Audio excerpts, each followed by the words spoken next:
এই যে শিল্প এবং শিল্পীপ্রিয় বাংলা, সেখানে সাধারণ মানুষকে কমিউনিকেট করতে গিয়ে শাসকের বিরুদ্ধে কথা বলতে গেলে অনেক সময় যারা রাজনেতা তাদের কথা সমাজ বুঝতে পারে না। রাজনেতারা কিভাবে সেটাকে ব্যবহার করেছেন আলাদা কথা, ফেল করেছেন কি করে আলাদা কথা, আর চিরকাল ক্ষমতায় থাকা যায়ও না। আমরা জানি না, না জেনে আমরা অনেক কথা বলি যে এতটা এগিয়ে থাকা একটা মাটি ভারতবর্ষের, সেটাকে মুছে দেওয়ার চেষ্টা হয়।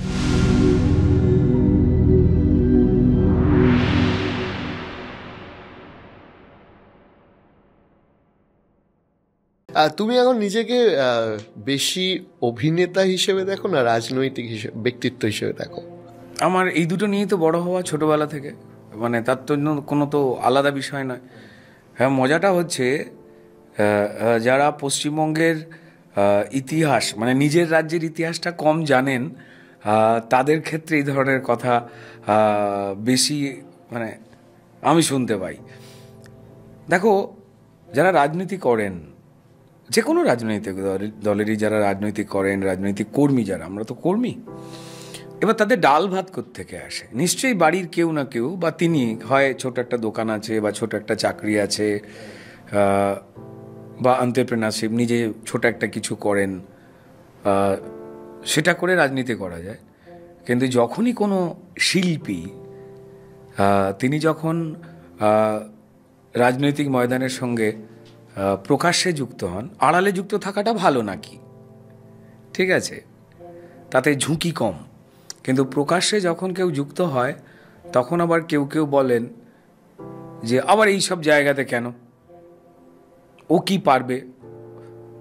আসলে তারা পশ্চিমবঙ্গের ইতিহাসটাকে অস্বীকার করেন, পশ্চিমবঙ্গের জন্মের আগের ইতিহাসকে অস্বীকার করেন। এটা বলতে পারি যে আমাদের রাজ্যই একমাত্র রাজ্য বোধ হয় যেখানে ব্রিটিশ মানে শাসক, সে যখন মানুষের উপরে লুটমার, অন্যায়, নিজের স্বৈরতন্ত্র, হুকুমত, এগুলো যখন বেশি করে জাহির করছে, তার আগে মুঘলরা করে গেছে। বলে ভারতবর্ষ 200 বছরের পরাধীন ছিল, মিথ্যে কথা। মুঘলদের হাতে আমরা বেশি দিন পরাধীন ছিলাম, সবটা জুড়লে এটা ওই 800-1000 বছর, 1200 বছরের ইতিহাস। হ্যাঁ, 800 বছরের ইতিহাস। যদি সুলতানেট পিরিয়ডটাও ধরো 1200 বছরের, একদম সেটাকেই হয়। আগে মুঘল বা মুসলমান যারা ছিলেন, তারা আমাদের দেশটাতে এসেছিলেন মশলার ব্যবসা করতে, চায়নায় পাঠাতে হতো, কারণ আমাদের দেশটা এমন জিনিস নয় যে কিছু পাওয়া যায় না। আর নর্মালি আমাদের মাটিতে ধার্মিক পরিবেশটা এমনই ছিল, অন্যকে হিংসা করো, অন্যকে মারো, কাটো, এরকম ছিল না, বা আমাদের সনাতনীতে এরকম কোনো লেখাও নেই আর কি। তো যাই হোক, তো আমাদের এই ধার্মিক যে উদারতা, সেটাকেই এখনের কিছু লোক উদাসীনতা ধরে নিয়েছে এবং ওই ইতিহাসগুলো ভুলতে শুরু করেছে। যে কেন এসে নালন্দাকে পুড়িয়ে দেওয়া হলো, কি কারণ ছিল, এত পুঁথি, এত পাণ্ডিত্য, এত জ্ঞান। শুধু তাই নয়, 2-3 মাস ধরে বইগুলো জ্বলেছিল, শুধু বই জ্বলে শেষ হয়নি। যারা সেখানের পণ্ডিত ছিলেন তাদের মারা হলো, যাতে সেও তো এক একটা লাইব্রেরি, এই মানুষগুলো, সে তো বইটা লিখে ফেলবে, পুঁথিগুলো লিখে ফেলবে, আবার কোন কোন সাবজেক্টের নয়। তো তাদের নিধন শুরু হলো। যে এতটা এগিয়ে থাকা একটা মাটি ভারতবর্ষের, সেটাকে মুছে দেওয়ার চেষ্টা হলো। এই যে মন্দির মসজিদ নিয়ে যা যা চলে, তার মধ্যে সব থেকে বড় জিনিসটাই হচ্ছে আমাদের মন্দিরগুলো আজও দেখলে যেগুলো বেঁচে রয়েছে, আজকের দিনে সারা পৃথিবীর যারা সায়েন্টিস্ট, আর্কিটেক্ট, তারা বলেন যে বুঝতে পারছি না কি করে এত সুন্দর ভাস্কর্য কোন অঙ্কে তৈরি করা হলো, কি করে এই পাথর কাটা হলো, কি করে বসানো হলো, কি করে এইভাবে সূর্যের আলো ঢোকে, এটা তো পুরোটা বিজ্ঞান। এবং আজকে সারা পৃথিবী এটাকে নিয়ে কথা বলছে। তো যাই হোক না কেন, দেখো, ওই যে তারা ঢুকতে শুরু করলেন, ব্যবসা করতে এসে বারবার যাতায়াতে ব্যবসা করব মশলার, তারপর সেখানে তারা ঘাঁটি গাড়লেন, তারপর আধিপত্য তৈরি করার, মানে আধিপত্যবাদ যেটাকে বলে আর কি, সেইটা কায়েম করবার জন্য তারা ক্ষমতায়নের রাস্তায় গেলেন। এবং শান্ত এই মাটির মানুষগুলো তারা কিন্তু ধীরে ধীরে জড়িয়ে গেল। তার মধ্যে লুটমার সব চলেছে। আমাদের মন্দিরগুলোতে প্রণামী পড়তো, হিউজ, লোকে নিজের সমস্ত কিছু দান করে আসতেন সেখানে। তো যাই হোক, সেই লুটগুলো শুরু হলো, তারপর শুরু হলো আর একটা ধরনের আক্রমণ। এবং আমাদের এখানে অবশ্যই খুব আন্তরিক কিছু বেঈমান ছিলেন, জয়চাঁদ ফয়চাঁদ কিছু লোকজন ছিলেন আর কি। তো তারাও একে সাহায্য করলে আমার উপকার হবে, এইগুলোকে নিয়েই এরা চিরকাল ছিল, আছে, থেকেও যাবে। তো এবার তারা হুকুমত কায়েম করলেন। এবার তারা যা হয়, তুমি যদি আমার সরকারের পক্ষে যদি না থাকো, তো তাহলে তোমার চাকরিতে যেমন প্রমোশন হবে না, ঠিক সেই অত্যাচারে কিছু মানুষ ভয়তে, কিছু ভক্তিতে ধর্মান্তরিত হলেন। দেখো, খুব ইন্টারেস্টিং। অন্তত আমি আমাদের বাংলাতেই বলি, ধরো বিশ্বাস, মণ্ডল, সর্দার, এরকম প্রচুর টাইটেল আছে না, যেটা মেলে এদিক ওদিক। তো এই সবকটাই খুব ইতিহাসের একটা পার্ট। এবং তারপর যখন ব্রিটিশ এলো, এবং ততদিনে অনেক সময় হয়ে গেছে, প্রচুর লোক যারা জন্মে বড় হয়েছেন, ধর্মান্তরিত হয়েছেন, তারা নিজেরাও ভুলে গেছে যে তাদের আগেটা কি ছিল, তারা আগে কোন ধর্মের উপাসনা করতেন, ভুলে গেছেন। এবার আমরা সবাই মিলে লড়াই করি হচ্ছে ব্রিটিশকে তাড়াবার, কারণ তাদের অসম্ভব অত্যাচার। এবার সেই অত্যাচারে যখন সবাই মিলে লড়াই করছে, হিন্দু মুসলমান বাকি সবাই মিলে যখন লড়াই করছে, সেই সময় কমন পিপলকে রাজনেতারা তো ভাষণ দিতেন।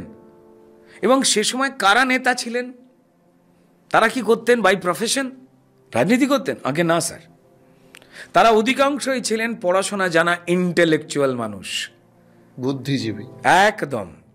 আজকে বুদ্ধিজীবীটা গালাগাল হয়ে গেছে আমাদের কিছু বুদ্ধিজীবীর করুণায়।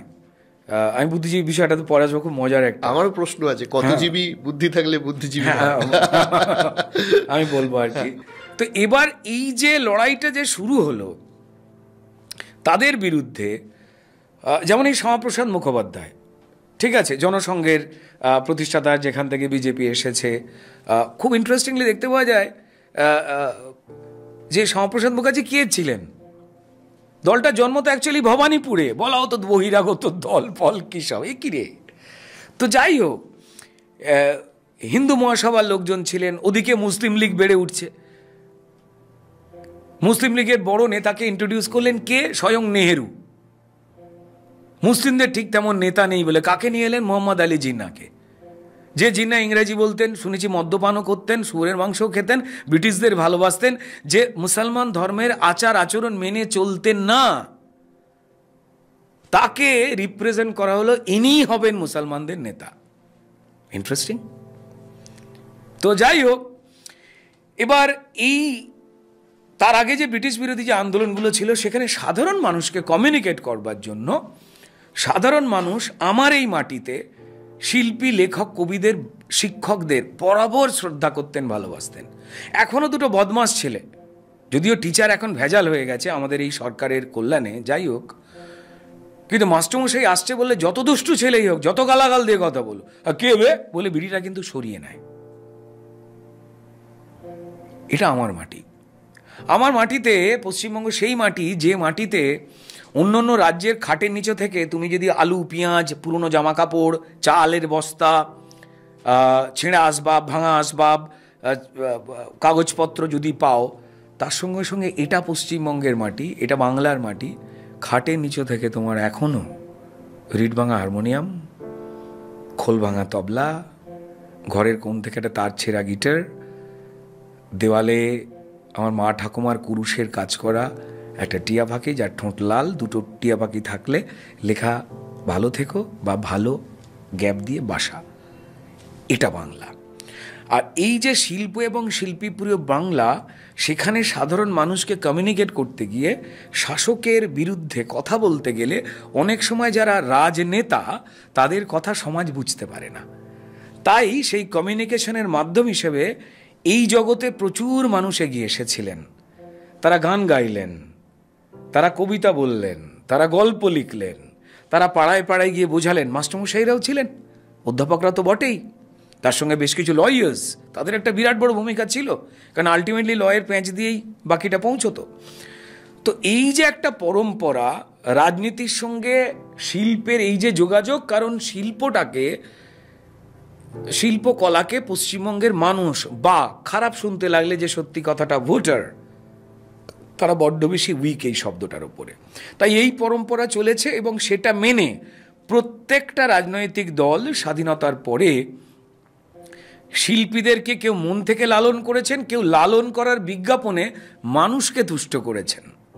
তা সেটা হতে হতে এসেছে আবার কোনো কোনো শিল্পী যারা রাজনৈতিকভাবে অত্যন্ত সচেতন, যখন একজন ব্যবসায়ী রাজনীতি করে, একজন চাকুরিজীবী রাজনীতি করে, ঠিক তেমন একজন শিল্পী বা লেখক বা কবি করতেই পারেন। তাই তিনিও করেছেন। এবার তাদের কথাতে ভাইব্রেটেড হয়েছে এক একটা করে আন্দোলন, বিপ্লব, সেখানে এক একটা করে গান হয়ে গেছে। সে এই মিছিলটার পরিচয়, এই বিদ্রোহের পরিচয়। তো যাই হোক, এটা হতে হতে এসেছে। এবং তারপর যদি খুব ভালো করে দেখি যে আলটিমেটলি কি হয়, এর আগে যখন সিপিএম সরকার ছিল, সেখানে কে নয় তাবড় অভিনেতারা ছিলেন, উৎপল দত্ত থেকে শুরু করে অনিল চ্যাটার্জি, বিপ্লব চ্যাটার্জি, তারপরে সব্যসাচী চক্রবর্তীরা পরে আসেন, আমাদের সৌমিত্র চট্টোপাধ্যায় থেকে শুরু করে প্রচুর শিল্পী, পুরুষ মহিলা, যারা কনসিয়াসলি রাজনীতিটা বুঝতেন, মানুষ ভালো থাকবে কেমন করে। এবার রাজনেতারা কিভাবে সেটাকে ব্যবহার করেছেন আলাদা কথা, ফেল করেছেন কি করে আলাদা কথা, আর চিরকাল ক্ষমতায় থাকা যায়ও না, তো ফলত সেটা অন্য জিনিস। কিন্তু সেই পরম্পরাটা কিন্তু রয়ে গেছে। এটা আজকের না, এটা অনেক আগের। আরে ভাই, একটা জিনিস গল্প করতে করতে আমরা ভুলে গেছি যে গোপাল ভাঁড় বলে একটা লোকের নাম ছিল। ভাঁড় কথাটা তখন খুব আহ্লাদ করে বলা হতো। ভাঁড়ামি মানে অন্য জিনিস। কোনো ফেলিয়ার, মজার আর্ট ফর্মকে ভাঁড়ামি বলা হয় আজকে, এটা ফালতু কথা। এটা না জেনে তুমি কোন হরিদাস পাল, আমরা জানি না হরিদাস পাল কে, তিনি কি করেছিলেন, আমরা জানি না। আমরা জানি না 1946-এ 16ই আগস্ট আমার কলকাতা শহরে 4 থেকে 4,500 হিন্দুকে কেটে কুঁচিয়েছিল মুসলিম লীগ। দাঙ্গা ছিল না, গ্রেট ক্যালকাটা ছিল গ্রেট ক্যালকাটা কিলিং। লাল হয়ে গেছিল রাজপথ। আমরা জানি না, না জেনে আমরা অনেক কথা বলি। তো যাই হোক না কেন, এই শিল্পী এবং শিল্পপ্রিয় বাংলাতে আজকে যেটা পশ্চিমবঙ্গ, সেখানে সমাজের সব স্তরের লোকেরই কথা বলা উচিত, যার মধ্যে একটা বড় অংশ যারা ব্রেনে নয় হৃদয়ে টাচ করে থাকেন, তারা শিল্পী বা অভিনেতারাও বটে। একটা অংশ, শিল্পীদের একটা অংশ, গায়ক রয়েছেন, তারা অভিনেতা রয়েছেন, পেন্টাররা রয়েছেন, থাকবেন। এবার ব্যক্তি স্বার্থে ধরে নাও কে কতটা বেশি অন্যায় দেখে চুপ করে যাচ্ছে, সেটা তার সাময়িক সমস্যা হতে পারে।